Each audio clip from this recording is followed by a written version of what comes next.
नमस्कार साथियों। चलिए, नई वैकेंसी आ चुकी है नॉर्सेट 5 निकाल दी एम्स दिल्ली ने। हो गया आगाज रण का युग बदलने की तैयारी, जीत उसी की होगी जिसका संघर्ष है जारी। जी हाँ दोस्तों, नॉर्सेट 5 आ चुका है आपके लिए और नोटिफिकेशन आपका कल ही 5 तारीख को जारी कर दिया है।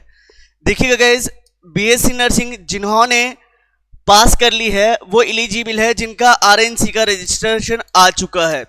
तो जिनका रजिस्ट्रेशन आ चुका है वो इस फॉर्म को भर सकते हैं, बीएससी नर्सिंग या post basic with Indian nursing council. उसके बाद जो लोग जीएनएम है, जीएनएम को 50 बेडेड हॉस्पिटल का एक्सपीरियंस कंपलसरी है। जीएनएम जिनको है 2 ईयर एक्सपीरियंस इन 50 बेडेड, तो जीएनएम कंप्लीट करने के बाद जिनका 2 साल का एक्सपीरियंस है वो लोग इस फॉर्म को अप्लाई कर सकते हैं। चलिए, अप्लाई कौन कौन कर सकते हैं तो मैंने बता दिया। पहला, जिन्होंने बीएससी नर्सिंग या पोस्ट बेसिक कर ली है और जिनका रजिस्ट्रेशन वैलिड रजिस्ट्रेशन है वो लोग अप्लाई कर सकते हैं। जिन्होंने जीएनएम प्लस रजिस्ट्रेशन के बाद जिनका 2 साल का एक्सपीरियंस है, क्लिनिकल एक्सपीरियंस है, वो भी 50 बेडेड हॉस्पिटल के अंदर वो लोग फॉर्म अप्लाई कर सकते हैं। एज रिलैक्सेशन 18 से 30 साल तक का व्यक्ति इसके अंदर फॉर्म भर सकता है, जिसकी उम्र 18 से 3 साल है। जनरल कैटेगरी की, अनरिजर्व्ड कैटेगरी की बात कर रहे हैं। उसकी बात करें तो फॉर्म फीस कितनी है, तो जनरल कैटेगरीज के लिए 3000 रुपीज़ है, एसटी एससी और ईडब्ल्यूएस के लिए 2400 रुपीज़ है। बट ये 2400 जो है एसटी एससी कैटेगरी के लिए दैट इज टोटली रिफंडेबल है एग्जाम के बाद। चलिए, application fee once remitted shall not be refunded under any circumstances. Application fees of ST/SC candidate who appear in the examination will be refunded after the declaration of result in due course of time.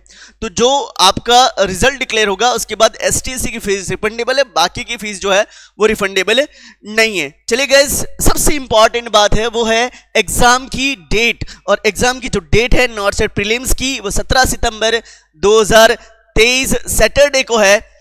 और ये देखिए 17 सितंबर 2023 ये है prelims, और उसके बाद होगा बच्चों मेंस।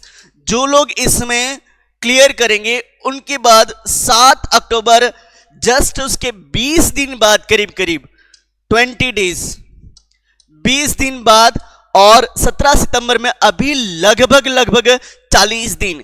तो मोटा मोटा आपके पास 2 महीने हैं आपकी तैयारी के लिए। 40 दिन तो प्रीलिम्स के लिए हैं और प्रीलिम्स के बाद 20 दिन है आपके पास मेंस के लिए। तो 60 डेज स्ट्रेटेजी, 60 दिन की आपकी प्लानिंग कंप्लीट होनी चाहिए। समय कम है बट तैयारी तो करनी है। जिनको सेलेक्ट होना है उनको अच्छे से तैयारी करनी है। जनरल इंस्ट्रक्शन की बात करें बच्चों तो कौन कब तक फॉर्म अप्लाई कर सकते हैं, 5/8 से लगाकर 25/8 तक, मतलब स्टार्ट हो चुका है फॉर्म भरना और आपके पास ठीक 20 दिन है फॉर्म भरने के लिए। 20 दिन के अंदर आपको आपकी प्रोसेस कंप्लीट करनी है। बट अर्ली बर्ड्स पहले भरे फॉर्म, अगर आपको अपना सेंटर चॉइस का सेंटर चाहिए तो जल्दी से जल्दी फॉर्म को अप्लाई कर दे। उसके बाद जो आपकी पेमेंट की कॉपी है, however all the applicants are advised to keep a copy of the registration slip with them along with proof of payment। तो उनको अपनी पेमेंट की रिसिप्ट जो है वो अपने पास से रखनी है। करेक्शन और एडिट के लिए आपको 3 दिन और मिलेंगे, 26, 27 और 28। उसके बाद कोई करेक्शन है नहीं होगा। तो 3 दिन 25 तारीख तक आप फॉर्म भर सकते हैं। फॉर्म में अगर कुछ त्रुटि रह गई है, कुछ गलती रह गई है तो आप उसको 3 दिन के अंदर करेक्ट कर सकते हैं। चलिए, उसके बाद नेक्स्ट आपका 25 तारीख तक फॉर्म भरना है, 25 के बाद क्लोज हो जाएगा।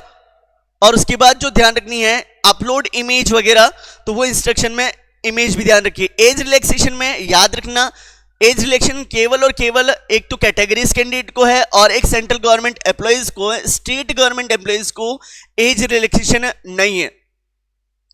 चलिए, एज रिलैक्सेशन पे आते हैं। ST/SC को 5 ईयर का मिलेगा, मतलब ST/SC का कैंडिडेट है वो आपका 35 ईयर की उम्र तक भर सकता है। ST/SC 35 ईयर, OBC कैंडिडेट है वो 33 ईयर, जिसकी उम्र 33 ईयर है। उसके बाद PWD 10 year, 13 year 15 year. Ex serviceman याद रखिएगा, जो आर्मी मैन है, आर्मी मैन रिटायर्ड है, ये ध्यान रखिएगा। एक्स सर्विसमैन का इसका मतलब ये कतई नहीं है कि कोई कॉन्ट्रैक्ट पे काम कर रहा है या कोई स्टेट गवर्नमेंट का एम्प्लॉय है, इसका मतलब एक्स सर्विसमैन नहीं है। जो आर्मी से रिटायर्ड है वही एक्स सर्विसमैन है। कई बार यहां पर स्टूडेंट मिस्टेक कर देते हैं, तो एक्स सर्विसमैन के अंदर ध्यान रखिएगा, एक्स सर्विसमैन मतलब जो आर्मी से रिटायर्ड है वही कैंडिडेट, नो कि अदर जो भी कॉन्ट्रैक्ट पे लगे हुए हैं, ऑटोनोमस बॉडी के अंदर लगे हुए हैं, वो एक्स सर्विसमैन में नहीं गिने जाएंगे। चलिए next, age relaxation for 5 year, ये केवल और केवल सेंट्रल गवर्नमेंट एम्प्लॉयज के लिए है। हाँ, एसएनओ के अंदर इन्होंने स्टेट गवर्नमेंट एम्प्लॉय को भी एक नोटिफिकेशन के तहत एज रिलैक्सेशन दिया था, बट एनओ के अंदर इस बार इन्होंने ऐसा नहीं किया है। इस बार इन्होंने सिर्फ 5 साल का दिया है, 5 साल का, वो भी जो सेंट्रल गवर्नमेंट एम्प्लॉय हैं और जिनके रेगुलर 3 साल की सर्विस हो चुके, ऐसे लोगों को ही रिलैक्सेशन मिला है। उसमें भी जनरल को 5, ओबीसी को 8 और एसटीसी को 10 साल का बेनिफिट है। चलिए नेक्स्ट, कास्ट सर्टिफिकेट, ये बहुत इंपॉर्टेंट है और यहां सबसे ज्यादा जो गलती होती है वो ओबीसी कैंडिडेट की होती है। OBC non creamy layer candidate, ध्यान रख लें, डेट आपको दे दी गई है, तो अभी भी आपके पास अगर आपने नहीं बनाया है तो आपका जो ओबीसी सर्टिफिकेट है 1/4/2023 से 31/3/2024 के बीच का होगा। जिनका मार्च के बाद से अगर अपडेट नहीं हुआ है ओबीसी सर्टिफिकेट, तो उनको ओबीसी सर्टिफिकेट, अभी आपके पास 20 दिन का समय है, आपको अपना ओबीसी सर्टिफिकेट अपडेट करा लेना है। अगर आपने अपडेट नहीं कराया तो वो आपको ओबीसी से जनरल कैटेगरी में गिन लेंगे। तो आपको अभी वक्त है आपके पास, ओबीसी सर्टिफिकेट में मैक्सिमम मुश्किल से 7 दिन का समय लगता है। 7 दिन के अंदर आप अपना ओबीसी सर्टिफिकेट बनवा लें और ओबीसी सर्टिफिकेट बनवा के अप्लाई करें, ताकि आप किसी प्रकार की बाद में कॉन्स्पिरेंसी में ना आए। चलिए, तो ये बात आपको ध्यान रखनी है, specially for OBC candidate non creamy layer, जिनकी आय 8 लाख से कम है, वो नॉन क्रीमी लेयर के अंदर आएंगे और उनको ध्यान रखना है उनका सर्टिफिकेट इस डेट के बीच का इशू होना चाहिए। और वो भी आपका ओबीसी सेंट्रल गवर्नमेंट का फॉर्मेट अलग है, स्टेट गवर्नमेंट का, जो भी राजस्थान के एम्प्लॉय है वो स्टेट गवर्नमेंट का ध्यान रखें, स्टेट गवर्नमेंट का वहां पर वैलिड नहीं है। आप ध्यान रखिएगा, जो ओबीसी का फॉर्मेट है, सेंट्रल गवर्नमेंट का जो फॉर्मेट है वही आपको बनवाना है। चलिए नेक्स्ट, अगली बात करते हैं। All candidates are advised to obtain required valid category certificate in advance to avoid cancellation of candidature at any stage। अभी मैंने बता दी इस बात को आपको।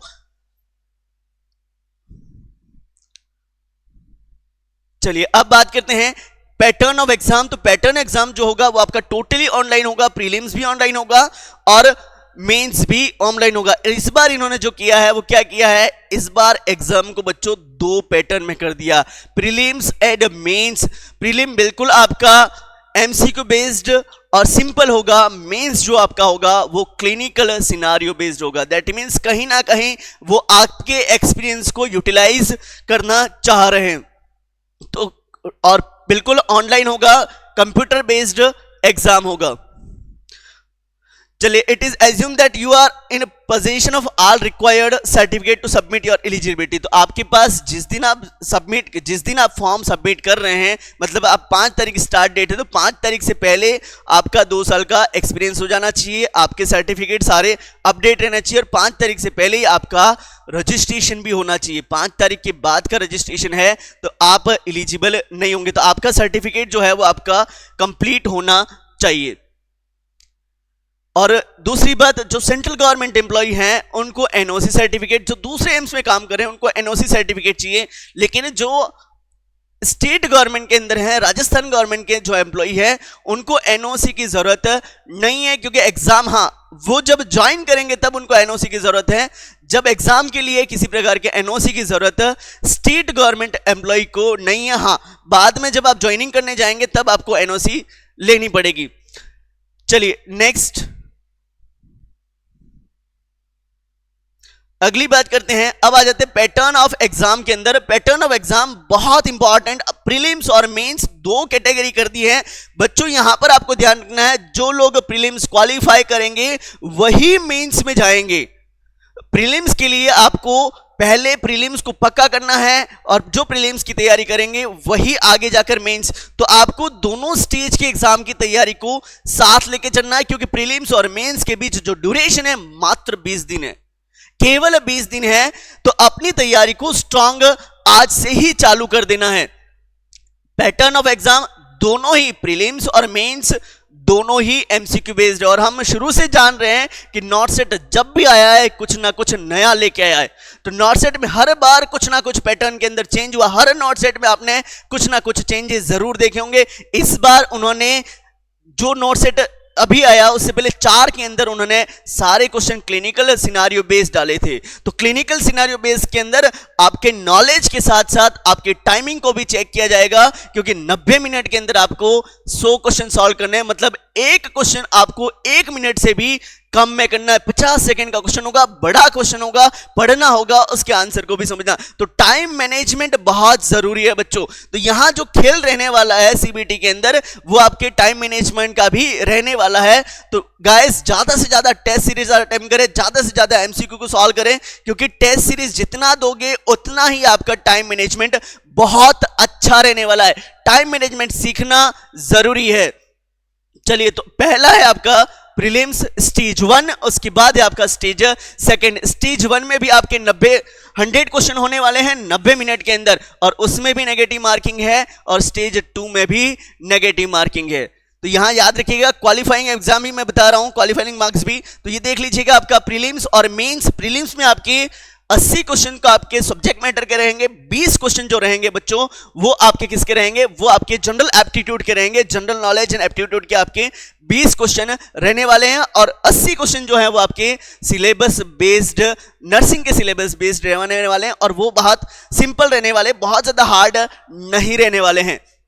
बट प्रीलिम्स में भी इन्होंने नेगेटिव मार्किंग रखी है, 1/3 नेगेटिव मार्किंग है। चलिए नेक्स्ट, अगला परसेंटाइल। प्रीलिम्स में क्वालिफाइंग मार्क्स क्या होंगे, तो क्वालिफाइंग मार्क्स जो है वो परसेंटाइल होंगे बच्चों, परसेंटेज नहीं, परसेंटाइल होंगे। ठीक है, तो ये परसेंटेज नहीं है, इसलिए आपका पेपर कैसा भी हो, ज्यादा टफ होगा तो परसेंटाइल उसके अकॉर्डिंग आएंगे। तो यहां पर आपको ये दिक्कत नहीं रहने वाली है, 50 परसेंटेज नहीं है, 50 परसेंटाइल है। तो यहां परसेंटाइल फॉर अनडिजर्व कैंडिडेट, जो अनडिजर्व कैंडिडेट है उनके लिए 50% है, 45% for OBC candidate, 40% for SC and ST. और उसके बाद जिस कैटेगरी का पीडब्ल्यूडी है उससे 5% और, अगर जनरल का पीडब्ल्यूडी है तो उसका 45, ओबीसी का पीडब्ल्यूडी है तो उसका 40, एसटी एससी का पीडब्ल्यूडी है तो उसके लिए 35% आपके क्या रहने वाले हैं, कट ऑफ मार्क्स रहने वाली है। ये है प्रीलिम्स का। प्रीलिम्स के अंदर आपको 90 minute, 100 question, 1/3 negative marking, OBC के लिए 40% परसेंटाइल, सॉरी 45 परसेंटाइल, जनरल के लिए 50 परसेंटाइल, और एसटी एससी के लिए 40 परसेंटाइल।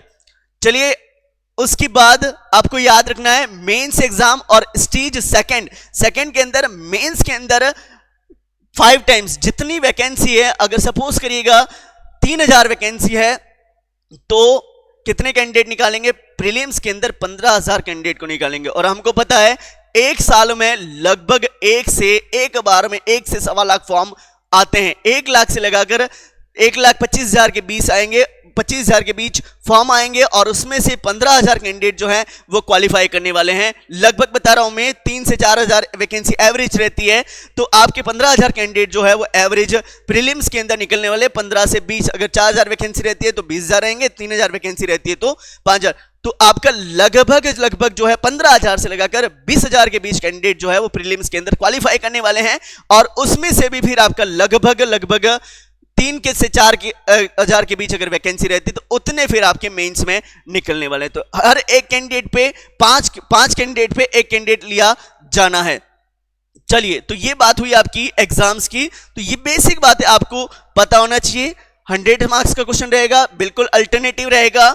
उसके बाद आपका नेक्स्ट जो रहेगा stage second notes mains examination will be 50%, unreserved EWS 45%, OBC 40%। अब देखो इसमें भी इन्होंने क्या कर दिया है, अब स्टेज सेकंड में भी आपको 50% मार्क्स लाने हैं। देखिएगा, for 50% for unreserved and EWS. That means आपने प्री क्लियर कर लिया, उसके बाद मेंस में भी आपको कम से कम जो पेपर 100 नंबर का क्वेश्चन है तो आपको 50 नंबर तो लाने ही लाने हैं, तो आप सिलेक्शन के लिए एलिजिबल होंगे। प्रीलिम्स कर लिया, उसके बाद अगर आपका मेंस के अंदर 50% नहीं आए तो आप एलिजिबल नहीं होंगे। ये भी बड़ा तगड़ा किया है, देखिएगा। उसके बाद 45% for OBC and 40% for SC and ST. तो अपनी तैयारी को बूस्टअप करते रहना है, और 5% रिलैक्सेशन यहां पर भी आपका दिया है। तो ये आपका ध्यान रखनी है, ये बेसिक बातें जो आपको फॉर्म के अंदर ध्यान रखनी है। तो वैकेंसी बच्चों निकल चुकी है, जल्दी से अपना फॉर्म अप्लाई करें और अपनी तैयारी के अंदर जी जान के साथ जुट जाइए। दूसरा सेशन लेके आऊंगा किस तरीके से एग्जाम की तैयारी करनी है बहुत जल्द आप लोगों के लिए। स्टेज 1 और स्टेज 2 किस तरीके से डिफरेंट होने वाले हैं, कैसे क्वेश्चन आने वाले हैं, उसके लिए आप अगले वीडियो का इंतजार करिए। मिलते हैं फिर next time. Bye bye, great time, all the best.